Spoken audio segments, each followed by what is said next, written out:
Odisha police को लोगो लगी पोशाक तथा कटक कमिशनर पुलिस पोशाक पिंधि संदिग्ध बांग्लादेशी मुस्लिम व्यक्ति को काबू कर पुलिस जिम्मा देले ग्रामवासी पाटकुरा थाना अंतर्गत गरदेवपुर बजार निकट में विलंबित राति जड़े व्यक्ति ओडिशा पुलिस तथा कमिशनर पुलिस का पोशाक पिंधि जाउथिबा बेले अंचल किछि युवक संदेह ता पाखकु जाई तार परिचय पचारिथिले। से प्रथमे निजक हिंदू बोली कहिथिला पर से निजर ना सलीम खान और से मुस्लिम मान बोली कहिथिला।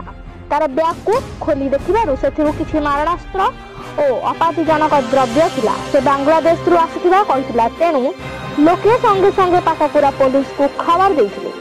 पुलिस घटनास्थल में पहुंची उक्त संदिग्ध व्यक्ति को निज जिम्मे नहीं।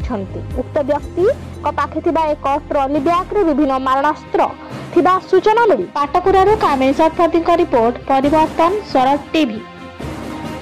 अतिथिकांत कर मो 11 नंबर जोन युव मोर्चा सभापति अच्छी सन्देहजनक आम देखिलु आमर गर्दपुर हाट भितर जड़े गोटे लोक बसी ता देहरे पुलिस पोशाक थिला ओडिशा पुलिस पोशाक थिला एवं टोपी भी पिंधिला ओडिशा पुलिस टोपी भी पिंधिला।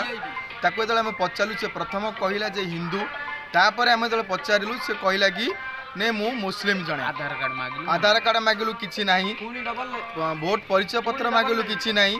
तापर जो बैग चेक कलु ता भितर कौन सी मारणास्त्र थिला जे कि जेमती हमर छुरी थिला गोटे आरीपात थिला गोटे बाड़ी जोटा थिला गोटे बाउंसर बाड़ी थिला संपूर्ण कटा दाग एवं ता भितर होल भी थिला जोटा कि ता भितर से लुकायित भाव तार मारणास्त्र रखि पारिबो से हिसाब रे थिला।